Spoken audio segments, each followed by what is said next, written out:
우리가 지난 시간까지 또 오늘 또 이어서 로마서의 말씀을 우리가 함께 보고 있습니다. 로마서 1장에서 복음이란 무엇인지, 복음의 좋은 소식이 무엇인지에 대해서 함께 나눴었죠.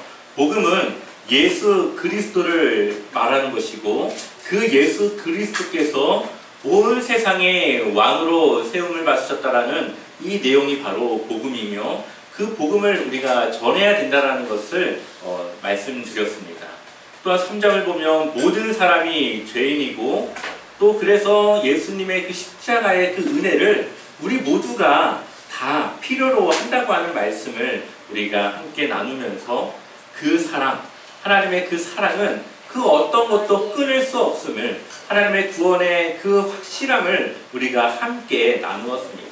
그리고 지난 시간 우리가 9장부터 11장의 말씀을 통해서 하나님의 그 신실하심, 이스라엘을 통해서 이방인들에게 복음이 전해지는 것이 실패한 것이 아니라, 이스라엘은 실패할지 모르겠지만 하나님의 계획이 차질이 없이 결국은 이방인들을 전도했고 그들에게 복음이 들어갔다라고 하는 사실을 통하여 하나님의 구원의 그 신실함을 우리가 함께 나눴습니다.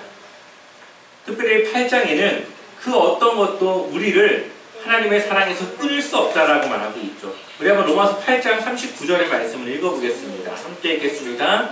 높음이나 기쁨이나 다른 어떤 피조물이라도 우리를 우리 주 그리스도 예수 안에 있는 하나님의 사랑에서 끊을 수 없으리라. 아멘.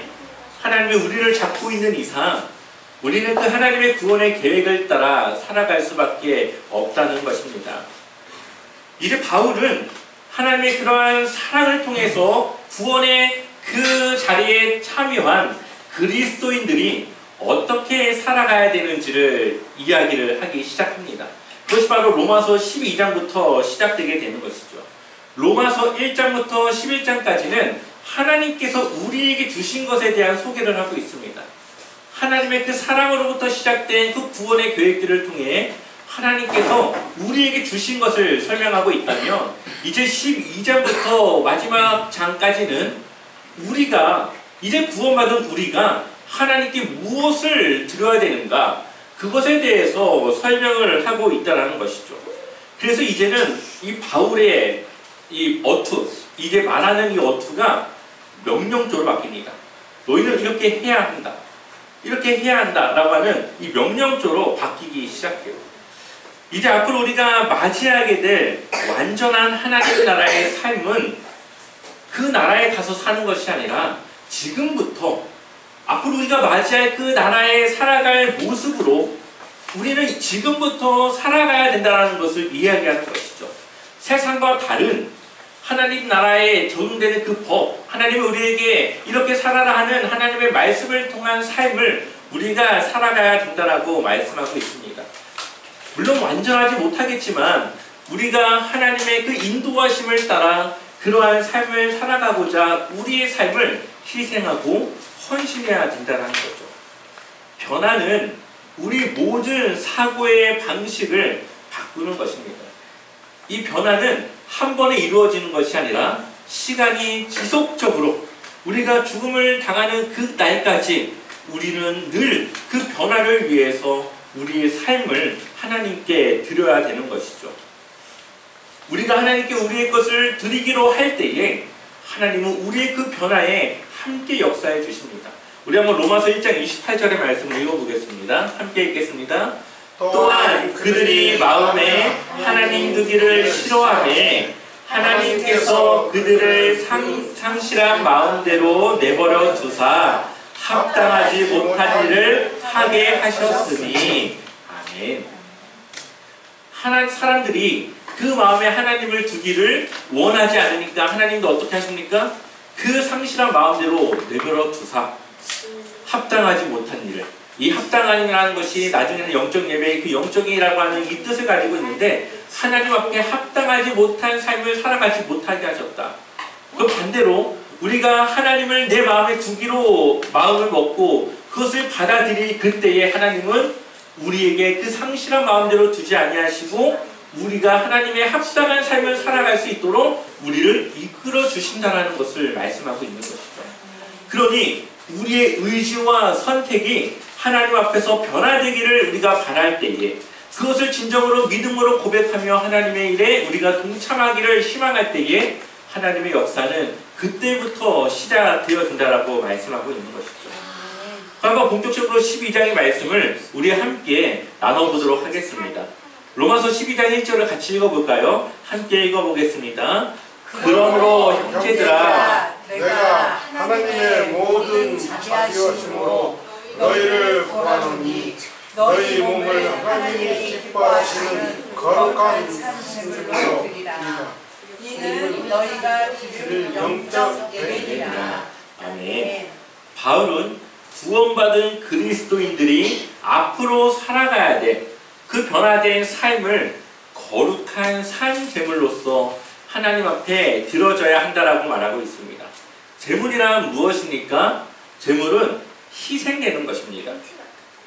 또한 제사를 지내기 위해서 그 제물은 반드시 죽어야만 합니다.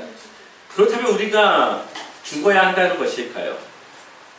우리의 생명을 죽여야 된다는 것이 아니라 우리가 하나님 앞에 헌신된 이 제물과 같이 우리의 삶을 주님을 위해 희생해야 된다는 것을 의미합니다. 로마서 6장 13절의 말씀을 보면, 또한 너희 지체를 불의의 무기로 죄에게 내주지 말고 오직 너희 자신을 죽은 자 가운데서 다시 살아난 자 같이 하나님께 드리며 너희 지체를 의의 무기로 하나님께 드리라. 아멘.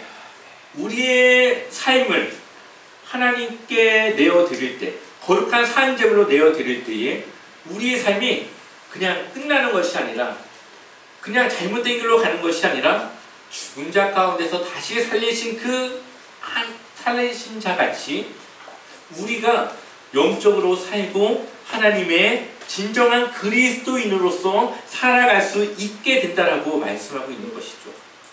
우리의 모든 자아, 우리의 모든 삶의 영역을 온전히 우리는 내려놓고 우리가 성령의 인도함을 받는 삶을 살아가야 한다는 것입니다. 우리의 자아가 죽을 때에, 내 안에 내가 죽을 때에 우리 안에 성령이 살고 우리가 영적인 삶을 살아갈 수 있다는 거죠. 기독교의 4대 교부 중에 하나가 한 분이신 요한 크리소스톰이라는 분이 계시는데, 이분은 이 제물이라는 이 말에 대해서 이렇게 말하고 있습니다. 그러면 몸이 어떻게 제물이 될 수 있다는 것인가? 눈으로 일체 악한 것을 보지 않게 하라. 그러면 눈이 제물이 될 것이다. 혀로 일체 불결한 것을 말하지 않게 하라. 그러면 혀가 제물이 될 것이다. 손으로 일체 불법한 행위를 하지 않게 하라. 그러면 손은 온전히 드리는 번제가 될 것이다 라고 말하고 있죠. 우리가 하나님을 위해서 우리의 것을 희생하고 절제할 때에 그것이 하나님 앞에 제물이 되어진다는 것입니다. 그래서 구원받은 그리스도인의 삶은 희생하는 삶입니다. 주님을 위해 우리의 삶을 희생해야 한다는 것이죠. 그런 희생을 통해서 우리는 하나님 앞에 살아나게 되는 것입니다. 영적으로 더욱더 풍요로운 삶을 살아갈 수 있습니다. 바울이 지금 제사라고 하는 이 내용을 말할 때에 이 로마 교회 안에 있는 유대인이나 아니면 이방인들 모두 딱 머릿속에 생각했을 겁니다. 왜냐하면 유대인들도 하나님께 제사를 드렸고 이방인들도 제사를 드렸기 때문에 그렇죠. 그러니 이 산 제물이라고 하는 말을 들을 때 그들은 이런 말을 지금 하고 있는구나를 딱 알았을 겁니다. 우리가 예수님의 비유로 그 보화가 감춰진 밭을 사기 위해 자신의 모든 소유를 판 그 사람과 같이 우리는 하나님의 구원받은 그리스도인으로 살아가기 위해서 우리의 삶의 모든 영역을 하나님의 그 사랑을 전하는 데 있어서 우리는 희생하고 헌신된 삶을 살아가야 된다는 것이죠. 이것이 바로 영적 예배라는 것입니다. 여기서 영적이란 말은 합리적인 예배라고 하는 말로 바꾸어 쓸 수 있는데, 하나님 앞에 우리가 합리적인 예배, 도덕적으로, 윤리적으로 또 하나님이 원하시는 그 말씀을 따라 합리적으로 살아가는 그 영적인 삶을 우리는 영적 예배라고 말하고 있는 것입니다. 그래서 주일날 이렇게 드리는 이러한 일반적인 예배가 아니라 우리의 삶 속에서 하나님께 드려져야 되는, 우리가 제물로서 하나님을 위해 희생하며 하루하루를 삶 속에서 살아가는 영적 예배를 말하고 있죠. 이것을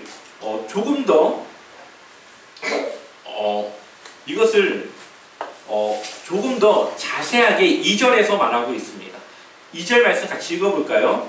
너희는 이 세대를 본받지 말고 오직 마음을 새롭게 함으로 변화를 받아 하나님의 선하시고 기뻐하시고 온전하신 뜻이 무엇인지 분별하도록 하라. 아멘.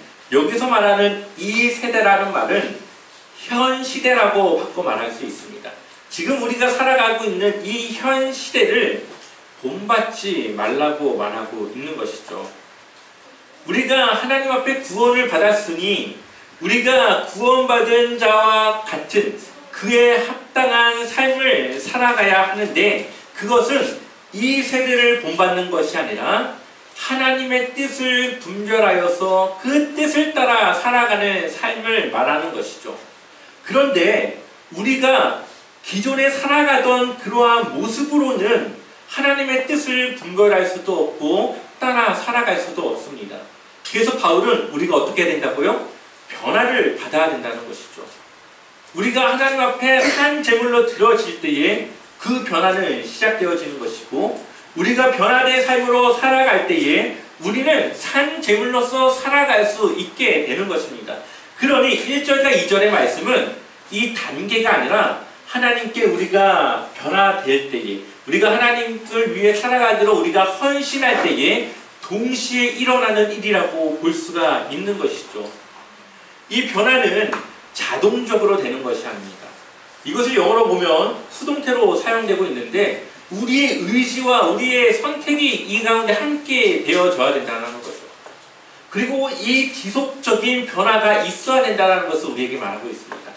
그래서 이미 시작되었지만 앞으로도 계속적으로 이어져야 되는 변화를 우리에게 말하고 있습니다.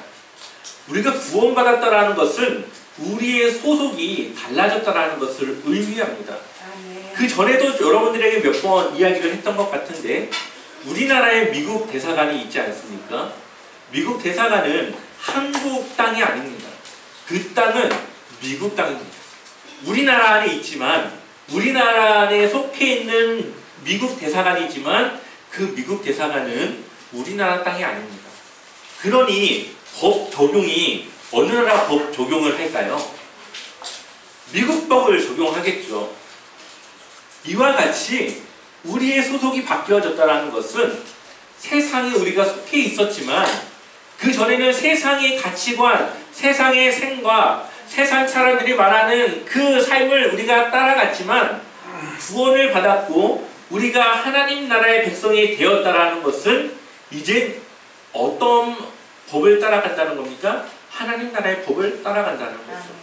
이것이 바로 우리의 소속이 바뀌어졌다는 것입니다. 그러니 하나님의 뜻, 하나님이 통치하고 있는 하나님 나라가 나에게 무엇을 원하시는지, 내가 어떠한 삶을 원하시는지 그 뜻을 이 어지러운 이 세상 속에서 우리가 분별해야 되는데, 우리가 그 분별을 위해서 변화를 받아야 된다. 그래서 우리가 변화되기를 위해서 하나님의 뜻이 무엇인지를 고민해야 되고요, 날마다. 그리고 말씀을 통해서 깨달은 말씀을 우리가 늘 우리의 삶 속에 적용하기 위해서 노력해야 되고, 우리는 희생해야 되는 것입니다. 물론 내 생각과 다릅니다. 내 마음이 그것을 원치 않습니다. 하지만 우리는 그것을 선택하는 거죠. 내 의지를 들어서 선택해 나가는 겁니다. 그래서 하나님의 뜻이 무엇인지를 지금은 요만큼 내가 알고 있지만 점점 그 영역이 커지고 점점 우리의 삶에 하나님의 뜻을 이루어나가는 그러한 삶을 살아가야 되는 것이죠. 좀 더 다른 예를 들면 우리의 안경을 바꿔 쓰는 겁니다. 이 안경이라고 하는 것은 우리의 세계관을 말하는 것인데, 일반적인 사람들이 갖고 있는 이 세계관은 세상의 가치관에 대해서 가지고 있죠. 세상 사람들이 원하는 것, 뭐 부자가 되는 것일 수도 있고 성공이 되는 것일 수도 있고, 그래서 관심이 돈에 있으면 보는 모든 것이 다 돈으로 보인다고 하지 않습니까? 또한 그 돈의 끝이 무엇입니까? 명예이고 권력이지 않습니까? 세상은 그러한 안경을 가지고 세상을 바라봅니다. 근데 우리가 이제 안경을 바꿔 쓰는 거예요. 세상의 안경이 아니라 하나님의 뜻이 무엇인지 분별하는 안경을 바꿔 쓰는 것이죠. 그러면 세상을 볼 때에 하나님의 뜻이 무엇인지를 우리가 고민하고 그 뜻을 따라 살아가려고 우리가 애쓰고 헌신하게 되는 것입니다. 바로 이러한 지속적인 노력, 하나님의 말씀으로 우리의 바뀌어질 세계관을 가지고 세상을 바라보고 세상을 살아가는 이러한 변화가 우리 안에 일어나야 되는 것이죠. 이 변화와 이러한 변화된 삶 속에 하나님의 그 성령이 함께함을 통하여서 우리를 능히 도우시고 함께 그 일에 동참해 주신다는 겁니다. 그렇다면 그러한 실제적인 삶은 무엇인지 바울은 그 이후의 말씀에서부터 이야기하기 시작합니다. 로마서 12장 3절 말씀 같이 읽어보겠습니다. 나는 내가 받은 은혜를 힘입어서 여러분 각 사람에게 말한다. 여러분은 스스로 마땅히 생각해야 하는 것 이상으로 생각하지 말고 하나님께서 각 사람에게 나누어 주신 믿음의 분량대로 분수에 맞게 생각하십시오. 아멘. 이 3절의 말이, 아마 이거는 지금 세번역 성경으로 읽었지만 개역 개정으로 읽었을 때에 또 이 세번역 성경으로 읽었을 때도 무슨 말인지 잘 이해가 안 되실 수도 있습니다. 분수에 맞게 생각하라니, 이게 도대체 무슨 말이지? 이 말을 이해하기 위해서는 그 이후에 어떠한 내용들이 나오는지를 우리가 한번 봐야 됩니다. 4절과 5절을 보면 한 몸에 지체가 많으나 그 지체들이 다 같은 일을 하는 것이 아닙니다. 이와 같이 우리도 여럿이지만 그리스도 안에서 한 몸을 이루고 있으며 각 사람은 서로 지체입니다. 무엇에 대한 말씀입니까? 교회에 대한 말씀이죠. 몸된 그리스도의 지체로서 살아가는 이 성도에 대한 이야기입니다. 그런데 이 지체가 다 역할이 다르지 않습니까? 손과 발과 입과 여러 가지 그 각각의 역할이 있는데, 그 역할을 이 6절에서는 각각 은혜를 주신 은사라고 말합니다. 근데 그 은사가 다 다르다는 것이죠. 어떠한 은사가 있냐? 6절부터 7절, 8절을 같이 우리 읽어보겠습니다. 함께 읽겠습니다. 하나님께서 우리에게 주신 은혜를 따라 우리는 저마다 다른 신령한 선물을 가지고 있습니다. 가령 그것이 예언이면 믿음의 정도에 맞게 예언할 것이요, 섬기는 일이면 섬기는 일에 힘써야 합니다. 또 가르치는 사람이면 가르치는 일에, 권면하는 사람이면 권면하는 일에 힘쓸 것이요, 나누어주는 사람은 순수한 마음으로, 지도하는 사람은 열성으로, 자선을 베푸는 사람은 기쁜 마음으로 해야 합니다. 아멘. 바울은 대표적으로 이러한 은사를 가진 교회 안에 그런 은사자들에 대해서 말하고 있습니다. 하나님은 우리에게 믿음의 분량대로 각각에게 선물을, 그 각각에게 은사를 주셨다는 거죠. 그래서 어떤 사람은 말을 너무 잘해가지고 이 새신자들이 오면은 그 새신자의 기분을 좋게 하고 이 교회에 오는 것을 편안하게 해주는 사람이 있고요. 어떤 사람은 그 새신자에게 말씀을 정말 잘 쉽게 가르쳐서 그 새신자가 잘 이해하게 할 수 있는 사람이 있고요. 어떤 사람은 사람을 잘 관리해서 그 새신자를 한 주간에 어떠한 일이 있었는지 잘 케어하고 관리하는 그런 은사를 가진 사람들이 있죠. 각각의 은사가 다 다릅니다. 그래서 그 은사에 맞게, 자기의 은사에 맞게 이 교회의 지체로서 일해야 된다는 거죠. 여기서 말하는 예언이라고 하는 말은 미래에 있을 일을 말하는 것이 아니라 하나님의 말씀을 해석하여 그 해석된 말씀을 필요한 이들에게 나누어주고 전하는 그러한 사람을 여기서는 예언의 은사자라고 표현하고 있습니다. 이와 같이 하나님은 우리에게 각각 다른 은사를 주셨는데 그 받은 은사를 통해 받은 은사의 분량에 맞게 해야 된다. 그것에 대해서 3절은 말하고 있는 것이죠.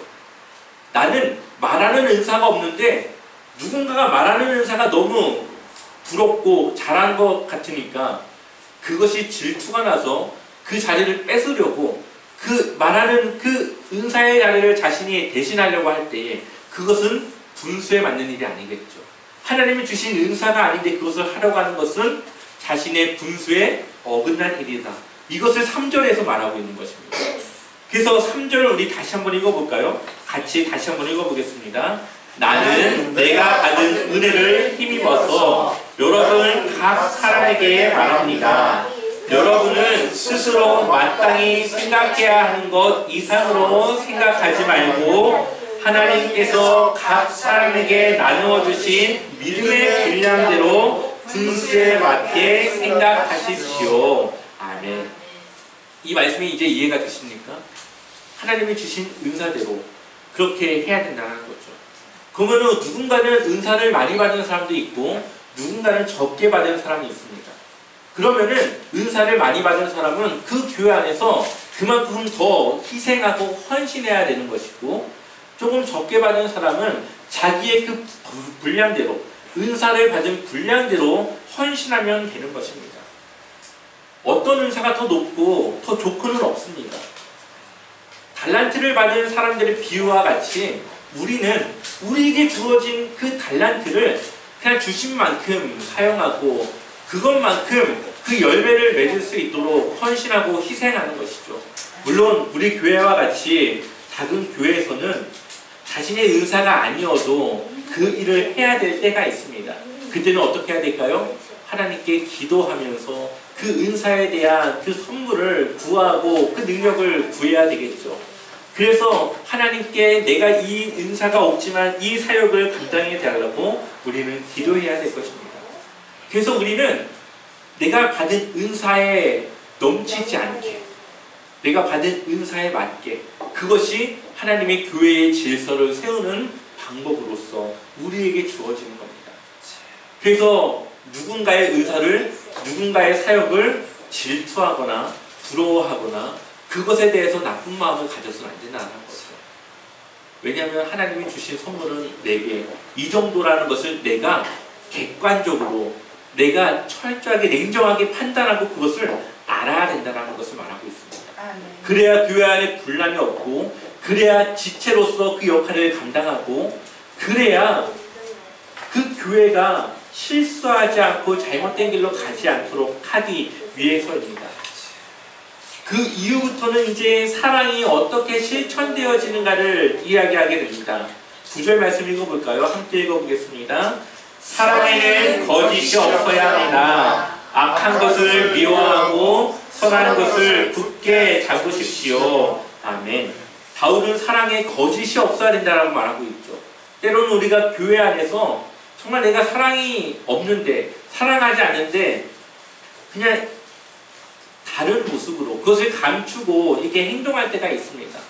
그러나 바울은 그러한 위선으로 사랑을 전하지 말라고 말하고 있습니다.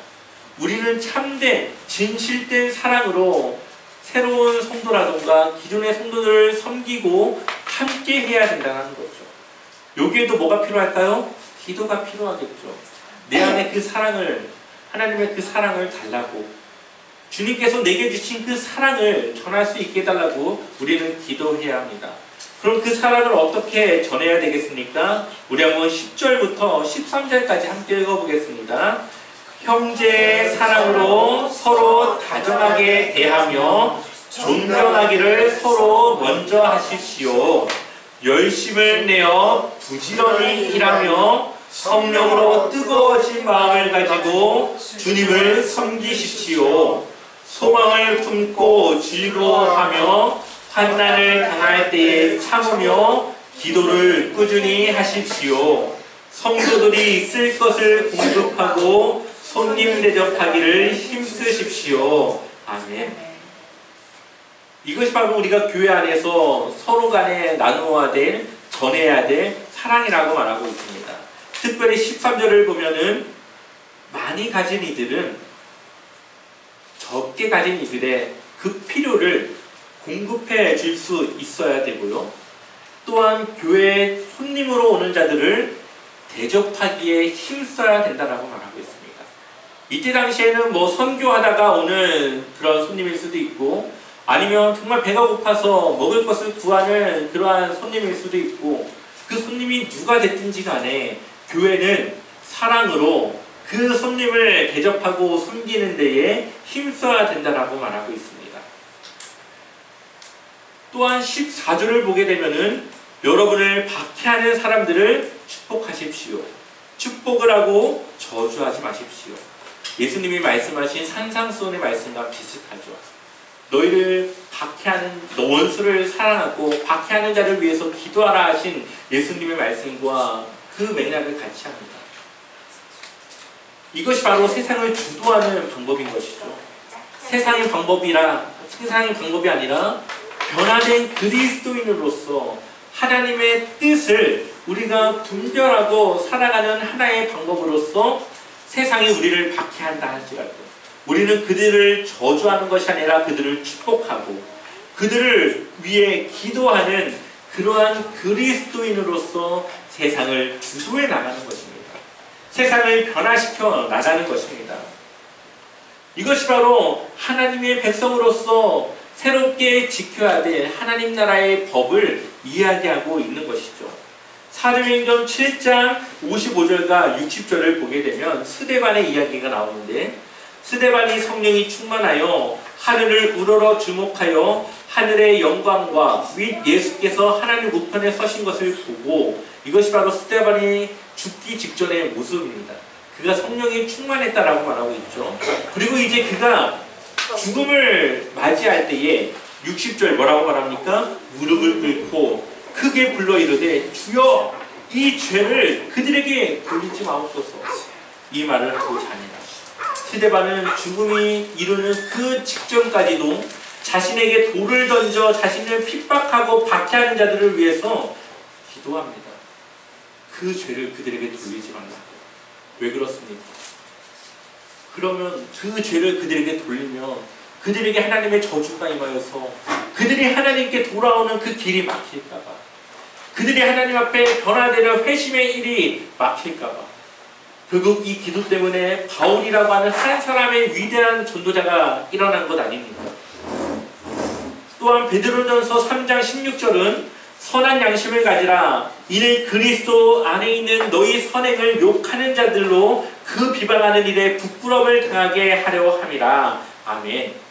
우리가 세상의 박해와 세상의 악한 일에도 우리가 그들을 선하게 대하는 그 일은 우리의 선행을 욕하는 자들로 결국에는 부끄러움을 당하게 하기 위해서, 그리고 그 이어서 그들에게 복음을 전하는 일에 우리가 힘쓸 수 있게 하기 위해서 우리가 그 선행을, 그 선한 양심을 가지고 살아가야 된다라고 말씀하고 있습니다.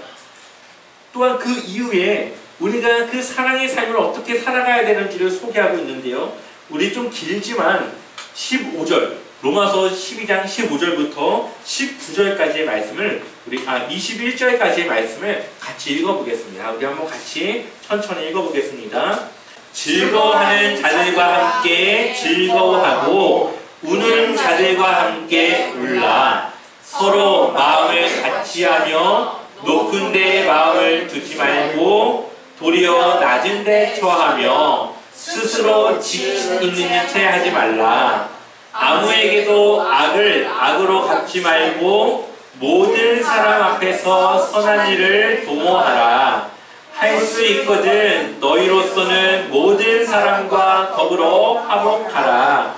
내 사랑하는 자들아, 너희가 친히 원수를 갚지 말고 하나님의 진노하심에 맡기라. 기록되었으되 원수 갚는 것이 내게 있으니 내가 갚으리라고 주께서 말씀하시니라.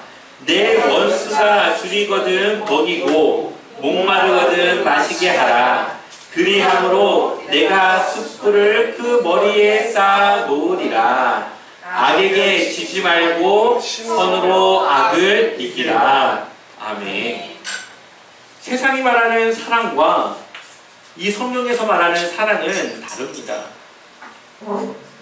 세상은 악을 악으로 갚으라고 말하지만 성경은 악을 선으로 이기라고 말합니다.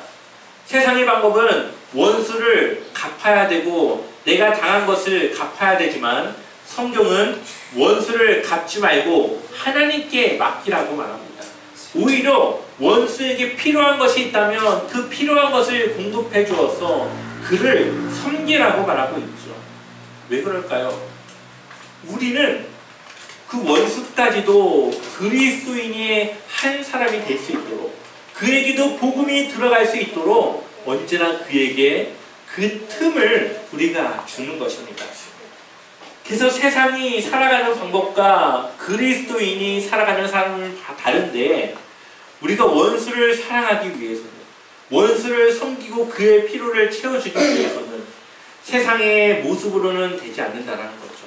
우리가 산 제물로 하나님을 위해서 희생을 각오할 때에 그럴 때 우리의 삶은 변화되기 시작하고 하나님의 뜻을 분별하여서 기뻐하시고 온전하신 그 뜻을 따라 우리가 살아갈 수 있게 되는 것입니다. 그래서 희생, 우리가 제물로서 살아가는 것은 우리의 희생을 요구합니다. 원수를 사랑하는 것이 우리의 마음에 납득이 되지 않겠죠. 하지만 우리가 그것을 위해서 희생하는 겁니다. 오늘 영화를 한 가지 좀 소개하고 마치려고 합니다. 아름다운 세상을 위하여라고 하는 내용의 그 제목의 영화인데요. 이 영화가 시작이 이렇게 시작합니다. 한 기자가 살인사건을 취재하던 도중에 차가 망가져서 그 현장을 쫓을 수 없게 됩니다. 그때 한 신사가, 비 오는 날 그 신사가 자신의 차를 내어주며 이 차를 타고 가라고 말합니다. 그리고 어떠한 대가도 바라지 않으니 자신에게 그 도움에 대해서 갚을 필요가 없다라고 하면서 그 신사가 사라지게 됩니다.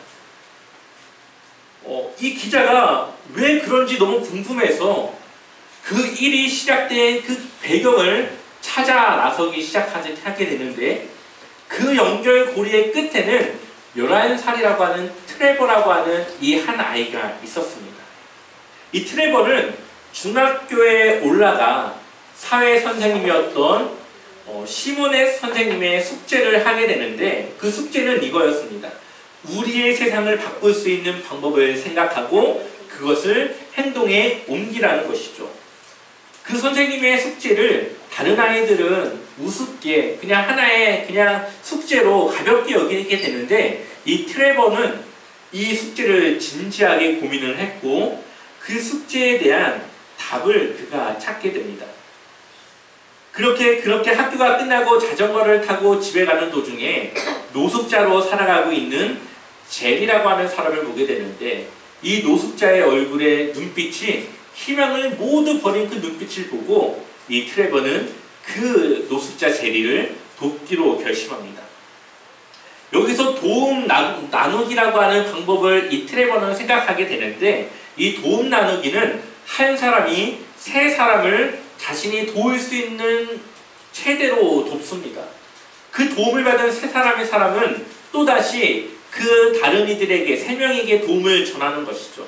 이것이 성공할 경우에는 얼마 되지 않아 엄청나게 그 수가 불어나게 될 것이고 이 세상은 정말 아름다운 세상이 될 것이라고 하는 것이 이 11살 트레버의 생각이었습니다. 그리고 이 트레버는 이 세 명의 도울 사람을 선정하고 첫 번째 사람으로 노숙자를 선택하게 된 것이죠. 자신의 저금통을 깨어서 이 제리라는 사람을 위해서 먹을 것도 사주고 잠자리도 제공해 주게 됩니다. 이 노숙자 제리는 정말 아무도 자신을 거들떠보지 않았던 자신을 힘껏 도와주는 이 아이의 사랑에 정신을 차리게 되고 직장 생활도 하게 됩니다. 그러나 머지않아 이 제리는 또다시 마약에 손을 대고 노숙자 신세가 되는 것이죠. 이 주인공 트레버는 첫 번째 자신의 도움 나누기가 실패하였다라고 생각을 하였고, 두 번째 자신이 도울 사람으로서 사회 선생님, 자신에게 숙제를 내줬던 시몬의 선생님을 돕기로 합니다. 이 선생님은 어릴 적 아버지가 그의 몸에 기름을 붓고 불을 붙여서 온몸에는 화상을 입게 되었고, 결국 씻지 못할 상처를 입은 사람이었습니다. 그렇게 화상으로 얼룩진 그의 얼굴의 굳은 표정은 늘 자신의 그 상처를 스스로 감추며 외롭게 세상을 살아가고 있었던 것이죠. 근데 그에게 한 사람을 소개시켜주고자 하는데, 그 사람이 바로 자신의 엄마 엘렌이었습니다. 이 엄마는 결혼에 대한 실패, 알코올 중독자의 부모와의 의절, 또한 자신을 늘 폭력으로 대하는 그 남편을 두었음에도 불구하고 밤낮 자신, 그 아들을 위해서 일을 하며 생계를 유지하고 있는, 어렵게 이 인생을 살아가고 있는 외로운 사람이었습니다. 그래서 이 외로운 두 사람을 연결시켜주는 것이 이 트레버가 생각한 두 번째 도움 나누기였습니다. 근데 아이의 보는 이 눈과 어른들의 마음은 다르지 않습니까? 결국 이것도 실패하고 맙니다. 그리고 그가 세 번째, 그의 친구 아담을 돕기로 합니다. 그 친구는 너무 힘이 약하고 왜소해서 늘 친구들에게 폭력을 당하고 어려움을 당하는 친구였는데, 이 친구를 돕기로 결심한 것이죠. 그가 학교를 등교하는 그때에 또 이 아담이라는 친구가 다른 친구들에게 폭력을 당하고 있었습니다. 트레버는 그 친구를 돕기 위해 마음을 먹고 나서려고 하지만 자신 또한 그를 도울 수 있는 힘이 없다라는 것을 돌아보면서 결국 그 일을 포기하게 됩니다. 어떻게든 세상을 바꿔보려고 세 명의 그 도울 사람들을 선택했지만, 세 명의 사람들을 자신은 제대로 돕지 못하고 도움 나누기는 실패하고 맙니다.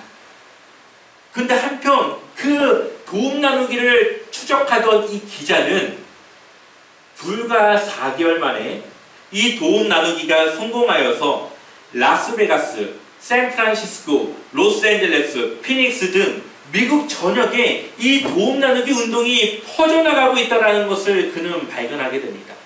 그리고 그 고리의 끝에 있던 이 트레버를 결국 만나서 인터뷰를 하게 되어지는 것이죠. 그리고 그에게 당신의 지금 도움 나누기가 미국 전역으로 퍼져나가고 있습니다라는 것을 이야기하며 인터뷰를 하게 됩니다. 그리고 그 인터뷰를 마치고 나서 그가 학교를 가게 되는데, 또다시 친구 아담이 괴롭힘을 당하고 있는 것을 그가 보게 됩니다. 그리고 그가 용기를 내어서 그 친구를 돕게 되는 것이죠. 이제는 그 폭력을 행하는 그 친구들과 뒤엉켜 몸싸움을 하다가 불의의 사고로 이 트레버가 칼에 맞아 죽게 됩니다. 그리고 그 도움 나누기에 연결된 수많은 사람들이 그의 죽음을 이제 추모하기 위해서 동참하고, 그의 죽음을 추모하기 위해서 수많은 사람들이 광장에 모여 있는 것을 보게 됩니다. 트레버의 마지막 모습의 인터뷰에서 그는 이런 말을 합니다. 나는 나뿐 아니라 다른 사람을 도울 수 있다. 남의 도움을 받는 나는 약하지만 남을 도울 수 있는 나는 강하다. 네. 이상하게 이 부분만 설교를 준비할 때 꼭 이게 눈물이 나더라고요. 네. 이 영화의 제목은 Pay It Forward라고 하는 제목입니다. 영어로는 Pay It Forward. 보통 사람들은 Pay It Back이라고 말하죠. 내가 대가를 지불했으니 그만큼 돌려받아야 된다는 것입니다. 그런데 이 영화의 제목은 Pay It Forward. 이미 선물로 지불되어진 것에 대한 의미입니다. 이 트레버를 통해서 지불되어진 이것이 다른 이들에게 대가를 바라지 않고 도울 수 있게 되어지는 것이죠. 그래서 도움을 받았지만 그것을 도움을 준 사람에게 주는 것이 아니라 나의 도움이 필요한 다른 사람에게 그것을 지불하라라고 하는 그러한 의미입니다. 주인공이 도움 나누기를 이야기하자 그 이야기를 들은 반 아이들은 유토피아를 외칩니다. 이거 완전한 세상 아니야? 유토피아 아니야? 저는 우리 그리스도인의 삶이 이 영화의 내용에 녹아져 있다라고 생각을 합니다. 대가 없이 베푸는 사랑, 그리고 그 사랑의 영향력이 나도 모르는 사이에 퍼져 세상을 뒤엎어버리는 것, 그것이 바로 하나님이 우리에게 원하시는 세상을 정복하는 방법입니다. 그것이 바로 우리가 세상을 주도해 나갈 수 있는 방법입니다. 우리가 그리스도인으로서 변화되어지고 주님 안에서 우리가 변화되어졌다면 우리는 우리가 받은 그 사랑으로 세상을 정복하고 주도해 나가는 것입니다. 우리는 이미 그리스도의 사랑으로 그 구원을 받은 그 은혜로 살아가는 것 아닙니까? 우리는 이미 대가를 지불받았습니다. 그렇다면 이제는 우리가 누군가에게 그것을 지불하고 대가를 주는 것은 나에게 주어지는 대가가 아니라 그냥 값없이 그 사람들을 도울 수 있어야 된다는 것이죠. 하나님은 우리를 영원한 삶으로 나아갈 수 있는 그 복음을 우리에게 주셨으니 우리는 이제는 그 복음을 위해서 우리가 희생하고 헌신해야 되는 것입니다. 그 선포의 방법이 바로 사랑이죠. 하나님을 사랑하고 이웃을 사랑하는 이 사랑으로 세상을 정복하고 우리는 주도해 나갈 수 있습니다. 앞서 말씀드린 것과 같이 그리스도의 삶은, 그리스도인의 삶은 희생하는 삶입니다. 그래야 우리가 산 제물이 될 수 있는 것입니다. 그래야 우리는 하나님의 뜻을 분별하는 삶을 살아갈 수 있습니다. 여러분들을 통해 이 세상이 변화되게 될 것입니다. 복음은 생명이 있기 때문에 작지만, 연약하지만, 조용하지만 주님의 사랑을 전하고 우리가 그 사랑을 통해 세상을 주도하는 삶을 살아갈 수 있게 되는 것입니다. 여러분들의 삶을 통해 주님의 사랑이 전파되어지고 그 사랑으로 온 세상이 덮여질 수 있기를 소망합니다. 그렇게 한 주간의 삶과 정말 우리 여러분들의 남은 삶이 그렇게 살아가기를 주님의 이름으로 간절히 축원합니다.